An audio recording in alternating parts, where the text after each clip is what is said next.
Our service today is going to center on cultivating the witness consciousness, which is really the foundation of all spiritual and mystical teaching. And as we cultivate the witness consciousness, we'll see how it has direct and practical effects and impact on our environment.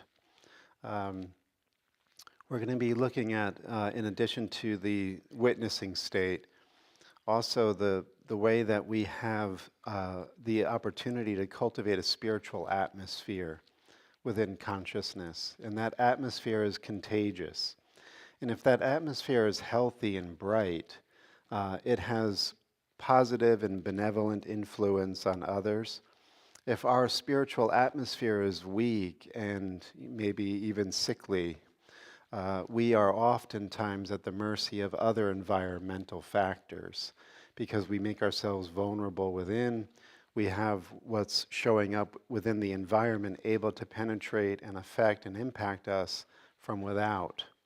And as we'll see, everything originates from within. And so when our inner life is strong and bright and clear, the environment oftentimes will either reflect that and represent that, or it has no effect upon us. But the opposite also holds true, and we'll see how all that plays out, okay? So let's just get still for a moment. Remember why you're here, open to Holy Spirit in whatever form or symbol inspires you, and prepare to open to grace.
And as we quiet and focus on the present state of awareness, we realize that deep within us is the divine light, the divine spark, awaiting our invitation to emerge and to shine through us and as us. And so whatever is in the way, we would ask that we be shown and discern and clearly understand how to get it out of the way so that we can truly be ourselves, empowered, joyful, happy, and flourishing within and without. And so it is. So I think we will use the foundation text here from Matthew's Gospel, which many of you I'm sure know. This is taken from the Sermon on the Mount. And Jesus says in Matthew chapter 6 and verse 22, the light of the body is the eye. Right? The light of the body is the eye. If therefore your eye is single, your whole body will be full of light. But if your eye be evil, your whole body shall be full of darkness. If therefore the light that is in you is darkness, how great is that darkness? So there's an important lesson here, deep lesson, that first of all, when he talks about the light of the body is the eye, I'll take some liberty and say that he's referring to the witnessing consciousness, the seer, right? And so this witnessing consciousness is where the light comes from. So what we witness to is really our choice. And we have two choices as Jesus lays out in this passage. We can witness to the light, or we can witness to the darkness. We can witness to the truth of who we are in spirit, or we can witness to who we think we are as ego. And so whatever we're witnessing to, that is our choice, but there's also the follow-up or the impact or the effect of that. And he's saying that whatever it is that you validate and make real and true for yourself by paying attention to it, by witnessing it, it's not only going to be within your body as light or darkness, but it's going to be greatly amplified within your environment. So your whole inner and outer universe is going to reflect what you witness to. This is key. There's no other influence coming at you or from you other than what you're making real and valid for yourself, right? So you as the witness are the one who is giving truth or illusion power over you by how you witness to it. And so this idea then has direct impact on our present moment and how we have been habitualized into identity, past belief patterns, relationship dynamics, and stories that we witness to, right? We're always witnessing to these patterns and beliefs and unconscious forces and influences. And so what we're really about here on the deeper path, as Carl Jung would say, is that we want to make the unconscious conscious. We want to become present to the influences that we oftentimes fall prey to and habitually and robotically repeat. And so by cultivating witness consciousness, you are actually bringing yourself to the only solid truth of who you always are. So when you looked in the mirror at 3 years old, there was the witness. When you looked in that mirror at 10 years old, there was the witness, the one behind the one saying I, the one listening right now. Everything that we identify with and associate with is temporary, including our bodies, our families. Everything that we can think of is based within this realm of flux and change, except the one witnessing. So this is the diamond part of your being. This is the changeless aspect of who you are. And so when we want to find peace, we have to first come back home to the state of witnessing. And then when we want to understand why we're not at peace, we want to understand what was unconscious, what were we validating, what were we robotically repeating in our life, in our relationships, carrying these stories forward. Sometimes these stories were actually hoisted upon us, and we just acquiesced and took upon us other people's versions of who we are, and we ran with it or crawled and lamented with it, whatever the case may be. So we are not victims to the world we see, but we have to realize that we can take upon us these unnatural attitudes and behaviors, and they become so ingrained and sort of amalgamated within who we think we are that we just consider them me and mine and myself. And so what's really beautiful is that when you begin to cultivate this light that Jesus is talking about, it lights up your whole body. It lights up your unconscious mind. And because the light is so powerful and nothing that is not true can live in the light, all of the falsehood that's been in the unconscious mind has to come up, and we can then reevaluate and choose again. And by just being aware of what has been unconsciously dictating our life and our identity, just by becoming aware of that, it begins to lose its power and control over us.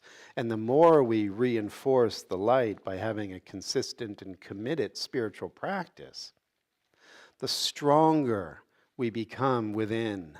And then the light that is within us is so bright that it actually dissolves these past patterns. It breaks the chains of the bondage that we've had on our minds in life. Okay? So I can't, I don't want to say stress in a spiritual talk, but I can't emphasize enough that this is really the key to discovery of who you really are, because you are always already this, right? When you were 3, when you were 10, when you were 15, whenever you are looking in this mirror now, the one looking back, it's not the body, it's not the story, it's not even your conditioned identity. It's the witness, the light.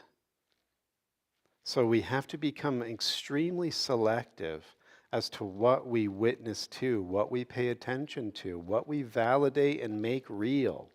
That's the spiritual path, or the sadhana, right? This teaching that is brought in so that we can refine and clarify for ourselves who we are and who we're not. Right?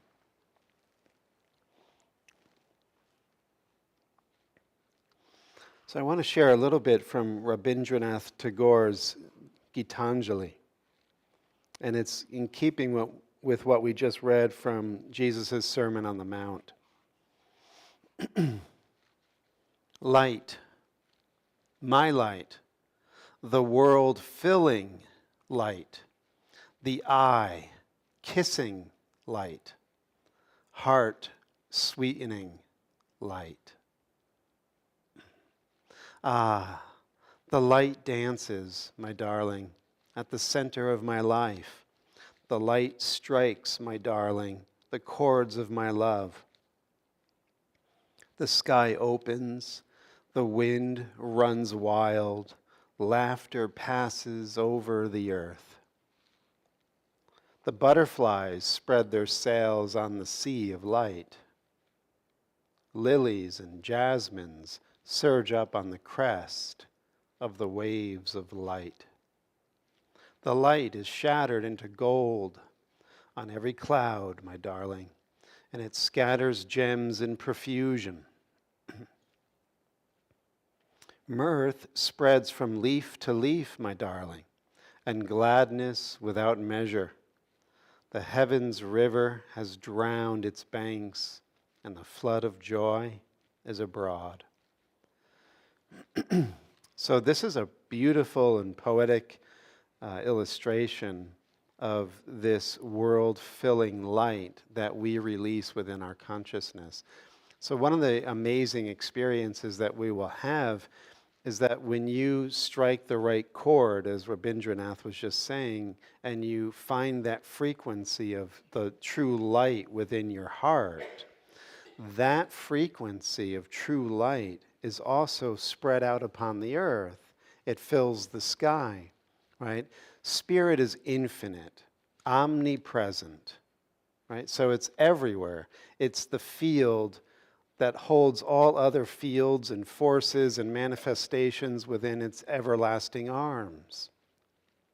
And so that light is within the light of all beings, as we're told in John's Gospel. And so when we strike that chord of light, that frequency is like a key that opens the whole universe to our understanding. God will speak to us through the flower, through the wind, through the bird's song, through the waves crashing on the ocean. Because the Lord's glory fills the earth, as Isaiah was told by the seraphim. That this truth is for everyone to realize, and it's always here and it's everywhere we look. But if we are not tuned to the right frequency, if the chords of our heart are playing, thoughts of depression or anxiety or woe or fear of the future, that resonance that's within our heart will actually show us a different frequency within the world. The world contains all the chords, and your heart contains all the chords. And whatever you're witnessing within, that resonance, that frequency will be what you witness without. Right? So this is what Jesus will say in A Course in Miracles when he says, the world is simply an outpicturing of an inner condition. So whatever world you're seeing is not accidental. It is actually it's a projection of your own inner state. So what Rabindranath is saying is that we have at our disposal, if we would like to bear witness to this light, this world-filling light. And I love the expression, the eye-kissing light. So remember we said the eye can be considered the witness. And when we give witness to the light or the Holy Spirit within, our witnessing consciousness gets kissed. Maybe you've had this experience before. The intimacy with God, this union with God, what the Sufis will call the beloved or the friend. Your witnessing state gets kissed by the divine, and you'll know you're never alone again. And this is what's beautiful about it. Once you have this eye-kissing light, you'll be able to kiss all other eyes. Right? You'll begin to see the mark of God in all of your brothers, and that includes the spiders and the lizards, maybe not the cockroaches right away. But every living thing has this light. And when the eye-kissing light of God kisses your witnessing state, it opens up this beloved experience that you'll begin to see. And as we'll show in a moment, when we look at the teachings of the mother, or Mira Alfassa, we can go from being in that frequency and know that the earth is filled with God's glory. And then a few minutes later, we can drop in frequency and go back into these unconscious and habitual patterns. And it's like we're in a completely different reality. We know that other reality is there. We just tasted it. We just saw it. We know within our bones that it's true. And it's the truest reality to see God in all things. But when we drop back into these habitual patterns, it's like a cloud has come and eclipsed the sunshine of that light, that eye-kissing light. And so we know it, but then we forget it. And that's the other important element of the spiritual practice, that we have to constantly remind ourselves and remember. It's one of the beauties of working with community and coming to services and classes, because we can't always hold that vision steady in the beginning, in the middle, and maybe close to the end. But we have friends, right? Mighty companions that come along to reinforce that within us, and we get to reinforce that within them. Right? And it strengthens our connection. It reminds us that we can always come back. And no matter how often we forget, nothing's ever really wrong, and nothing ever can block us if we have the desire and the will to open to the light again in this instant. So it's a lie of the ego if you're listening to the voice that tells you, you really messed up this time. The door is closed. You're not going to be able to get back into the beloved's house. Don't ever listen to a voice like that. If you are truly repentant, in other words, if your heart has truly broken open because of the error thought that you've had, and you won't repeat that or don't want to repeat that again, God is right there in that moment to show you that you can come home again in this instant. Always. His door is always open. But as Rumi says, and this is an important element to this, as we had said, when we receive this eye-kissing light, the witnessing state drops all of its artificiality, all of its falsehood, all of its misidentification. So we can only see God everywhere when the light of God is what we are seeing with. As Rumi says in that beautiful story, when the seeker comes to knock on the door and God, the beloved friend from within the house, says, "Who is there?" And the seeker says, "It's me." And the beloved says, "Go away." This is where we are in our spiritual practice. The beloved is not letting us in the house because we think we're someone else. We're identifying with falsehood, with stories, personalities, identities that are rooted within the body and the world. And so the spiritual practice is designed to clear the mirror of our mind, to brighten the witnessing state, so that when we knock on the door again and the beloved says from within, "Who's there?" we say, "It is you. It is you." And that's the eye-kissing light. That's how we realize that what we're looking at in another is really the beloved, and what is looking at the other is the beloved. This is the beauty of God's omnipresence. So we talked about God's omnipresence as being everywhere in the earth, but we oftentimes don't think of it as it's in us. It's who we are. It's at the very core of our being. It's the light by which we see. It's what's lighting our mind.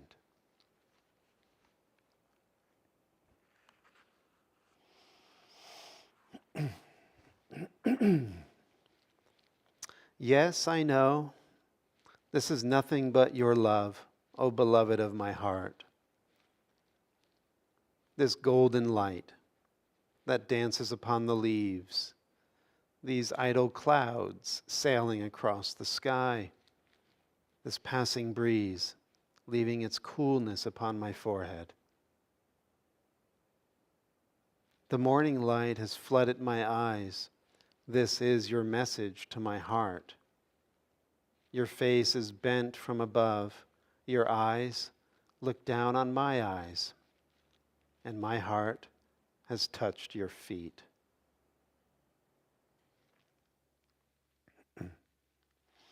So an important element that's drawn out in this poem is that we are not in reciprocal relationship with the beloved. This is an important element in the deeper teaching, that God created us as omnipresent, omniscient, and what is that? Omnipresent, omniscient, and somebody shouted out, my goodness. Anyway, I can't believe it. It's like my own name and I can't think of it. But God created us in the same likeness and image as himself, itself. But we are not in reciprocal relationship to that creator. And therefore, we enter into this union or this communion by humbling ourselves. Right? This is one of the reasons why the beloved wouldn't open the door at first, because who's standing on the other side? I am. Me. And because I associate with all of the things that are not of God, I have confused and muddled the mirror of my mind. It's not in knowing itself. It thinks of itself as these temporary conditions and temporary forms. It's in ignorance. And we are suffering because of this ignorance, as the Buddha pointed out. And so what we want to recognize then is that when we are ready to come to the beloved's door, our heart touches his feet or her feet or its feet.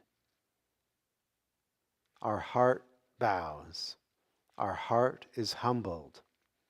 Not because we're unworthy and we're wormy and we're undeserving and we have to grovel at the feet of a tyrant or a monarch. It's because we have identified with falsehood. And in order to get back into truth, we have to submit to the one truth, making that truth our truth. And as we bow heart to feet, we realize that, as the Course will say, we are being humble before him or before the Spirit. But once we've bowed, the Spirit takes us in the house. And as the friend says to the seeker in Rumi's story, when the door opens, he says, "Now you can enter." There is not room in this house for two eyes. And so notice the inheritance that we have, that when we cross the threshold from Maya or falsehood into reality, into the beloved, our eye is God's eye. Our light is God's light. Our self is God's self. No two-ness, Advaita, no two-ness. But in order to have this intimacy, this union, this non-duality of self and God, our heart bows. Otherwise, we're blocking it. If we're not bowing to the beloved, we're bowing to something else, I assure you.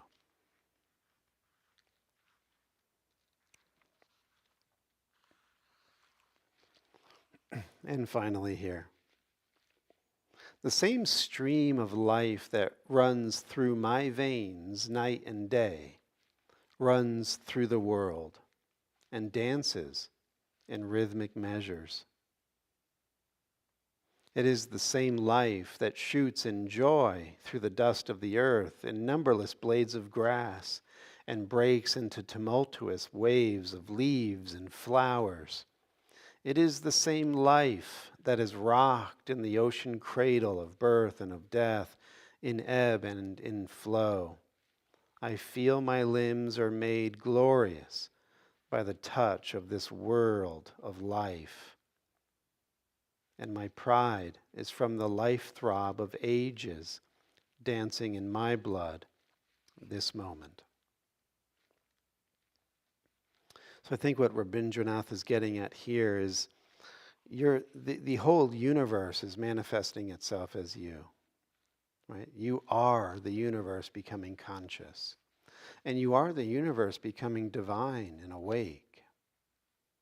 So all of the life that you see everywhere is your life. All of the light is your light. All of the breath is your breath. Right? This is why Jesus says, if the light in you be darkness, how great is that darkness? Because you're looking at a universe in darkness. If the light in you is the light of God, you're looking at a universe of God's substance. And this all comes about by getting quiet, becoming attuned to the witness, resting, relaxing in the present moment, and opening to grace.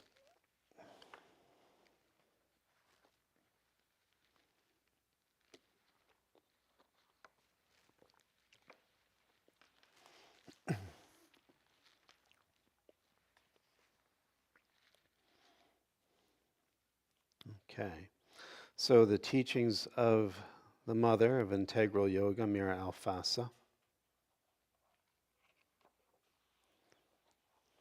So just to set the scene here, this is taken from her Collected Works, Volume 6, and what these collected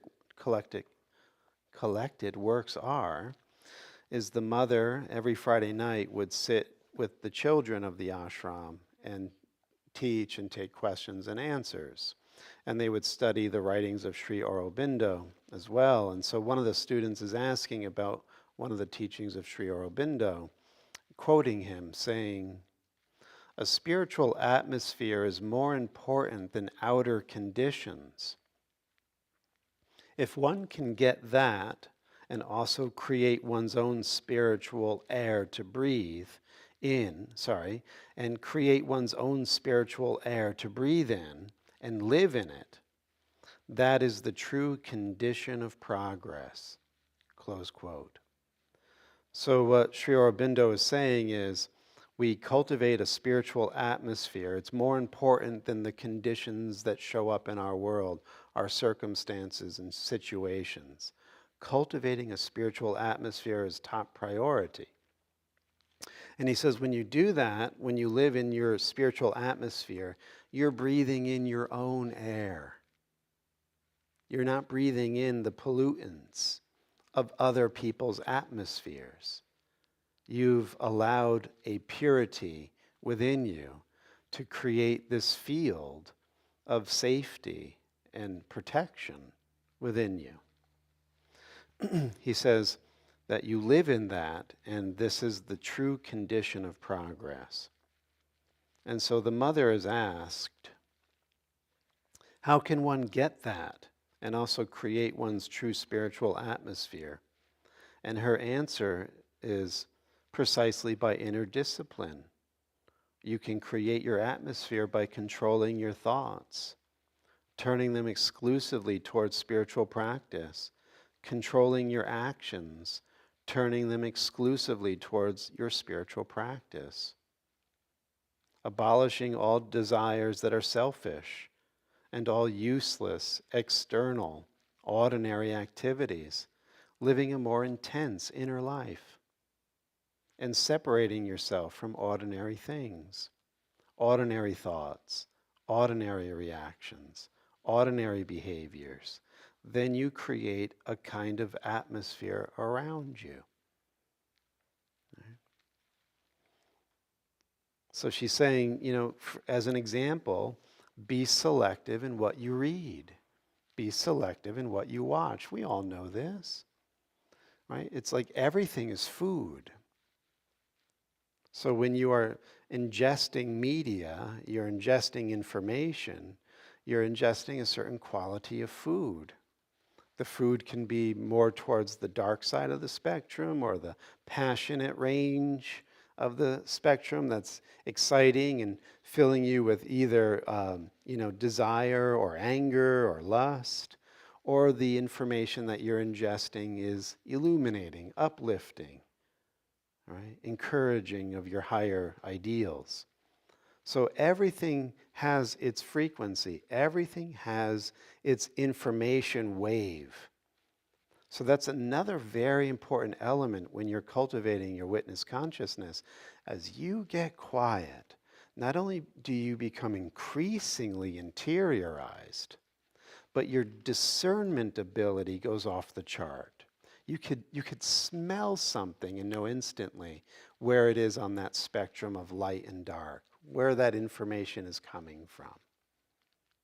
Right? So this is what the mother is saying. The more you discipline yourself, the more you cultivate the witnessing consciousness, the clearer you can be in discerning what influences you are saying yes to. And oftentimes, as we begin our practice, we're going to see how many influences we're saying yes to that are out of alignment with our highest ideal. I'll be the first to admit it. I pay attention to a lot of news sources that, it's more than just information. It's criticism. It's hating on people. It's bemoaning the situation from a place of helplessness or anger or frustration.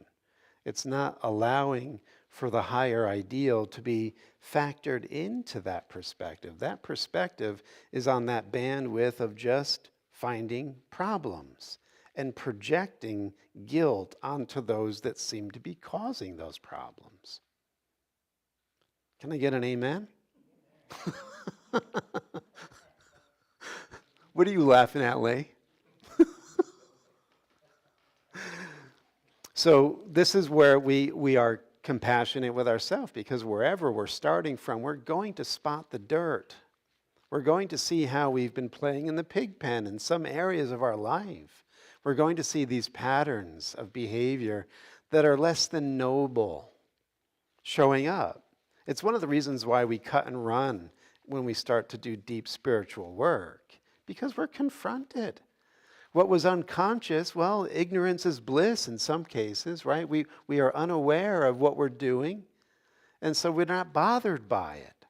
It's like we have thick skin, and we're not really feeling the irritant of our bad behavior, our mistaken beliefs that are causing pain on somebody else. We're just oblivious to that. And when we're oblivious, we don't really consciously know what we're doing. And we don't feel it. And yet, when we begin to cultivate this witnessing consciousness and our light gets brighter and we begin to see our own darkness, well, we're confronted. We get to see the underbelly of our personality. And it's never pleasant. It's our shadow, to use another Jungian term. It's our shadow. It's everything we don't want to admit about ourselves. And yet there it is. And so as we make the unconscious conscious, Jung said that the first thing that's going to come up in your awareness is your own shadow. You're going to have to look at your own darkness. And as Jesus said, how great is it? Right? How great is your darkness? because we've been oblivious. Remember, when we go into the beloved's house, we are the light of God. We are this light.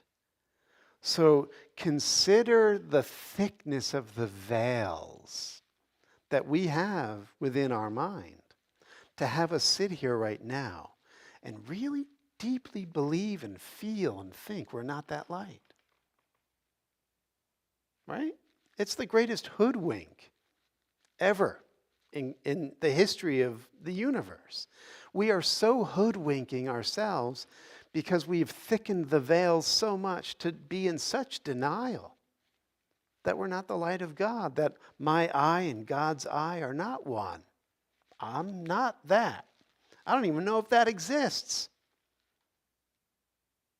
And one of the reasons why why we're bottom feeders in our news, in our books, and what we talk about with our friends and relatives, why we're bottom feeders a lot of the times is because what we feel about ourselves resonates with that crap.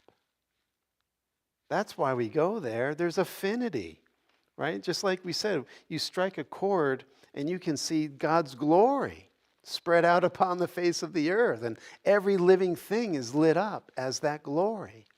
When we're not seeing that glory, and we're seeing very low vibration, harmful, hateful, petty, gossipy vibrations, whatever it is that you find, that's because there's that chord within your heart resonating.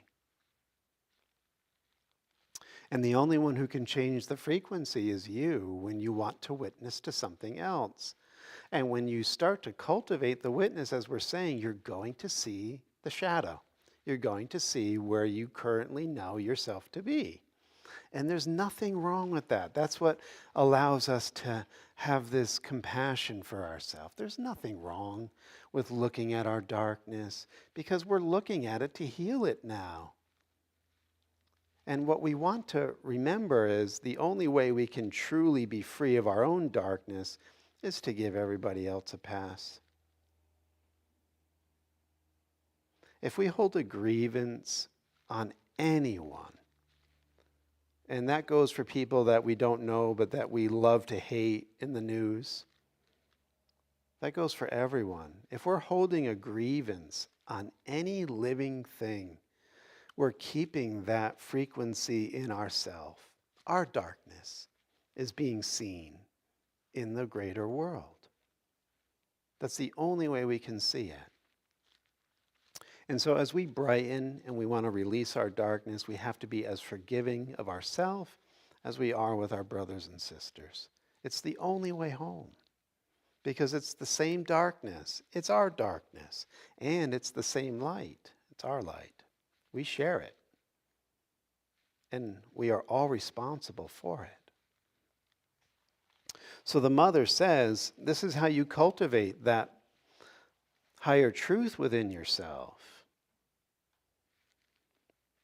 Calm your mental being. Don't be so led away by external impulses.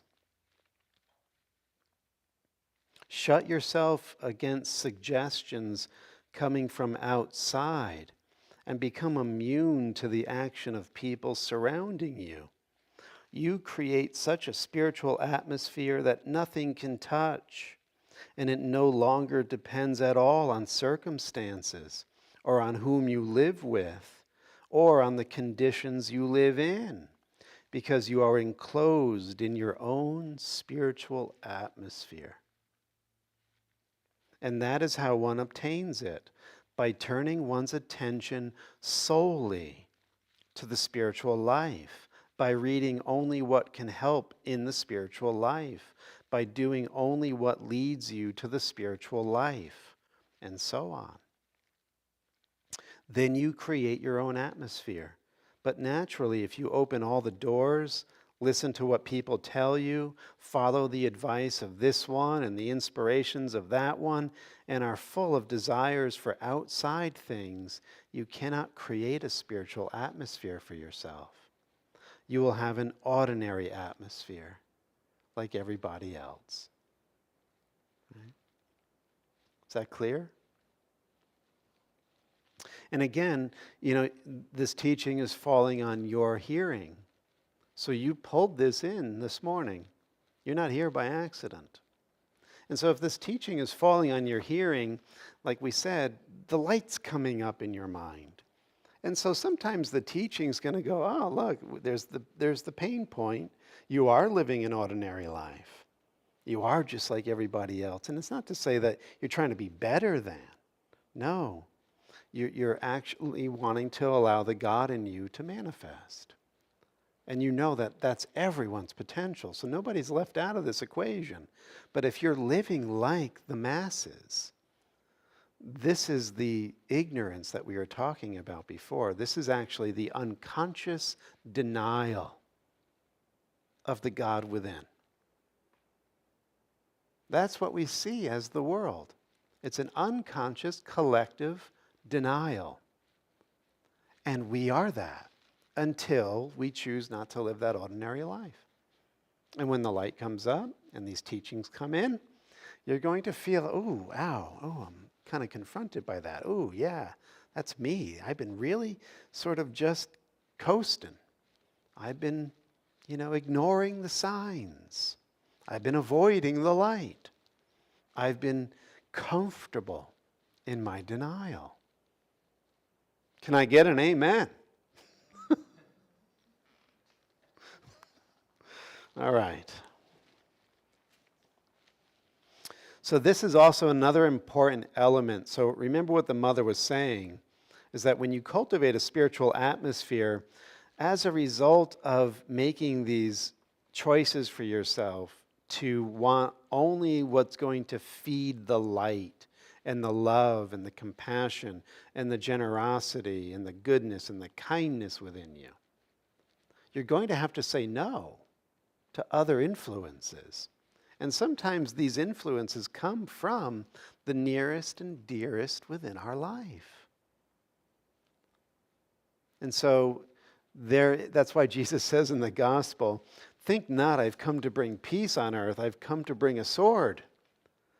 The person of one's own household will be their enemies. Father will hate mother, daughter will hate mother, son will hate father. In other words, when the light comes up, these codependent dynamics within our ordinary relationships are going to show us where we've been inauthentic, where we've been selling out, where we've been reinforcing these denials and dependencies and victim narratives and helpless and hopeless scenarios and commiserating and joining in guilt stories to maintain the bonds of our love relationships.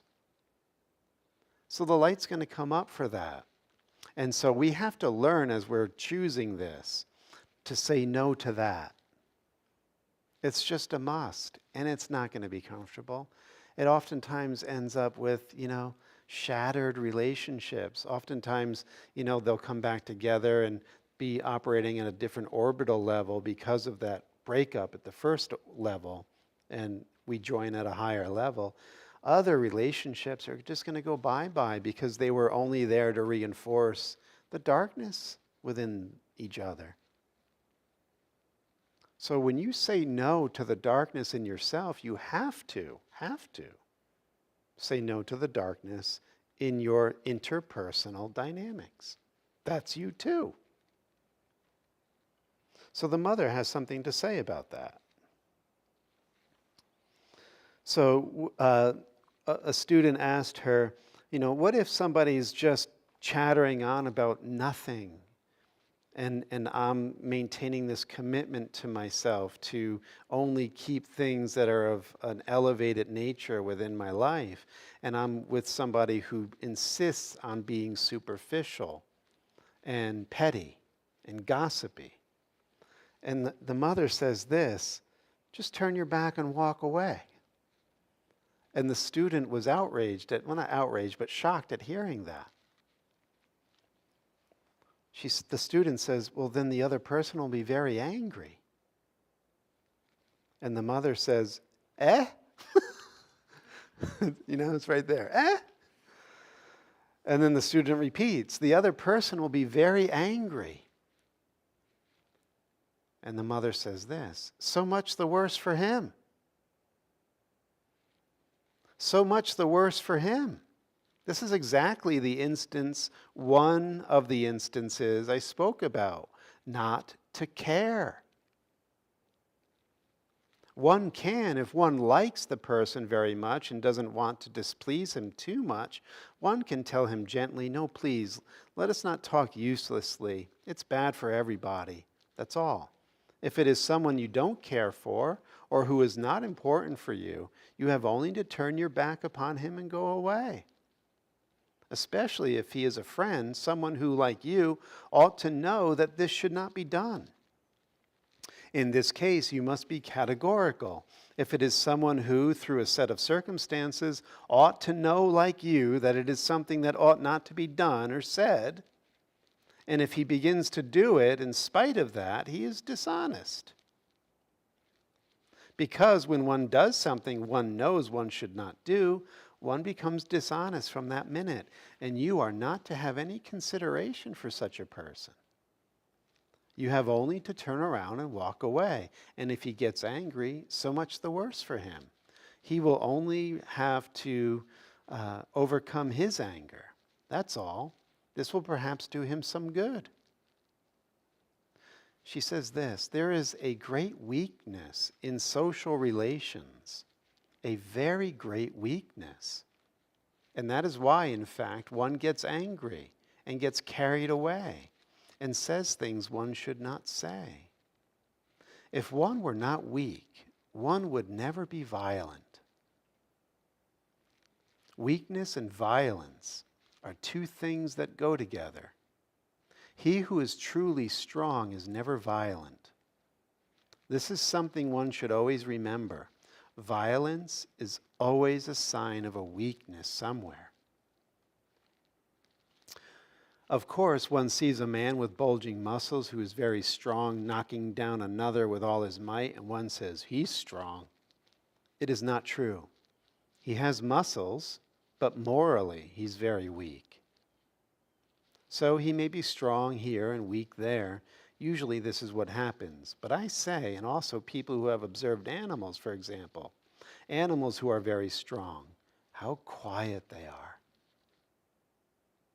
Naturally, when they run after their prey, they put out all their energy. But it is not violence. It is energy. But if you have ever seen a lion when it has nothing to do, it does not fidget. If it is ill, it is restless. But if it is well, in good health, if it has nothing to do, it will not move. It will be quite still. It will look like a sage. Right? And she's saying that this is strength. You have that strength, but you also have that ability to be in control, to be in the stillness, not to be violent. Violence is weakness. Right? And this is one of the things that she said will come up in our relationships. We will have these experiences that will show us these habit patterns where we lose our temper with certain people. We scream, we yell, we get upset. And it's actually an indicator of our own inner weakness. It has nothing to do with that person that's pushing our button and triggering that complex in us. It is our inner weakness that is unconscious to this habit pattern or formation within our own unconscious mind. So in truth, the person who's pushing our button is giving us the avenue of awareness to know where my weakness is. Will I choose to witness to the light and heal that weakness?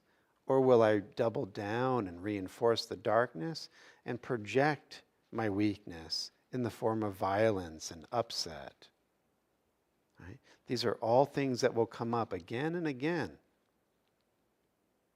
Probably today, within the hour. Just wait for it. But be aware of it. Remember, you're not there to condemn yourself when it does arise. But you have to become conscious of it and know where the cause of it is. It's not out there. It's within your own consciousness. The mother finishes with this. Agitation, violence, anger, all these things are always, without exception, signs of weakness. And especially when one gets carried away in one's speech and says things one should not say. This indeed is the sign of a frightful mental weakness. Mental and vital, right? Your vital energy is your desire energy, your prana, your chi. Mental and vital fear. Otherwise, you will hear all the insults in the world. People may tell you all possible stupidities. If you are not weak, you may perhaps not smile outwardly, for it is not always good taste to smile, but deep within you, you are smiling. You let all that stupidity pass. It doesn't touch you. Simply, if your mind has formed the habit of being quiet, as it is recommended here, and you have the perception of truth within yourself, you can hear anything at all. It does not even produce the semblance of a vibration. Everything remains absolutely immobile, quiet. And then, if the witness we were speaking about a while ago is there, looking at the comedy, she surely smiles. Right? That's cultivating the witness. It brings this inner fortitude or strength, this invulnerability to the events and situations within your environment. You become immovable. That's why she started the whole teaching here with inner discipline. Day in, day out. Just like you're brushing your teeth, we talked about it last week. It's mental or psychic hygiene. Right? Let's take a few minutes just to sit and digest.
As you bring your hands to heart,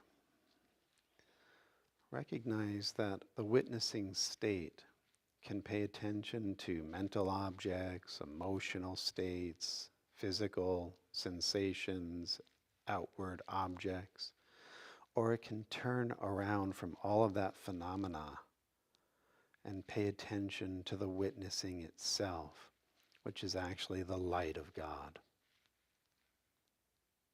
And so take a moment to turn away from the world, which is the true meaning of repentance or metanoia, and rest in the light that you are, unconditioned, beyond time and space, and transcendental of every object and form.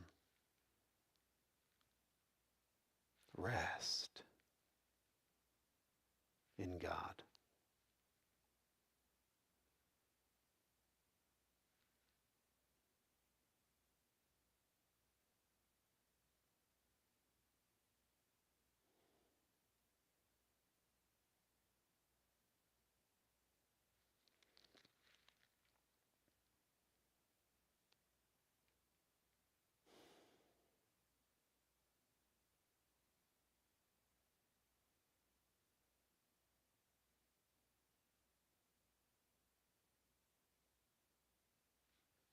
Namaste, my friends.